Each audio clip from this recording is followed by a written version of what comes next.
அப்படின்னா இப்போ வந்து நம்ம ஒரு பட்டுப்பாவடை தைச்சிருக்கோம். ஆக்சுவலாக பட்டுப்பாவடை வந்து நல்ல புட்டி டிசைன்லாம் வந்துட்டு எப்படி தைச்சிருக்கோம் அப்படின்னா ஃபுல்லாக வந்து பார்த்தீங்கன்னா 1 இன்ச் ஃப்ளீட் தான். குட்டி குட்டியாக பக்கத்தில் அப்படி வந்து காட்டுங்க, அப்போ தான் தெரியும். பார்த்தீங்கன்னா ரொம்ப குட்டி குட்டியாக வந்துட்டு பண்ணியிருப்போம். பண்ணிவிட்டு இது ஆக்சுவலாக எப்படி ஃபிக்ஸ் பண்ணியிருக்கோம் அப்படின்னா நல்ல 1.5 இன்ச் அழகாக இது பண்ணிவிட்டு கிரேப்பில் வந்துட்டு அழகாக நம்ம பட்டி கொடுத்துருக்கோம். ஸோ நான் வந்து சூப்பர் ஃபினிஷிங்கில் இருக்கும். உங்களுக்கு சின்ன பிள்ளைகளுக்கு குத்தவே குத்தாது. ஸோ அவங்க வந்து என்னென்னா கேன் கேட்டிருந்தாங்க. ஸோ இதில் வந்து நல்ல ஸ்ட்ரீம் பண்ணி எடுத்துட்டு அதுக்கப்புறம் கேனில் வந்துட்டு பார்த்தீங்க அப்படின்னா ஃபஸ்ட்டு ஒரு கிரேப் வச்சுட்டு அதுக்கப்புறம் பார்த்தீங்க அப்படின்னா நல்ல ஒரு கேன் வச்சுட்டு அதுக்கப்புறம் குத்தாமல் இருக்கிறதுக்கு ஒரு கிரேப்.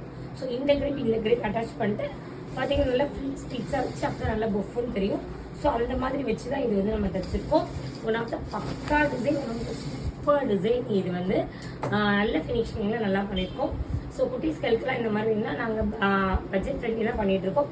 இதுக்கு மேட்சாக பார்த்தீங்க அப்படின்னா அழகாக ஒரு ஆரி ப்ளவுஸ் சட்டை. இது எப்படி பண்ணியிருக்கோம் அப்படின்னா நல்லா நாங்கள் வந்துட்டு செல்லா ஒர்க் பண்ணிவிட்டு ஃபுல்லாக குட்டி பிள்ளைனா நல்லா அழகாக லாக் பான்ஸ் போட்டு ரொம்ப அழகாக வந்திருக்கு. இதுலேயும் பார்த்தீங்க அப்படின்னா நல்லா ஹேங்கிங்ஸ்லாம் நல்லா நிறைய கொடுத்து பண்ணியிருக்கோம். இது ஒன்றா டிஃப்ரெண்ட் என்னென்னா கை வந்து ஆக்சுவலாக குட்டீஸ்க்கு வந்துட்டு பெரியவங்களுக்கு பண்ணுறது மாதிரி வித்தியாசமாக அழகாக மடிப்பெல்லாம் வச்சு பண்ணியிருக்கோம்.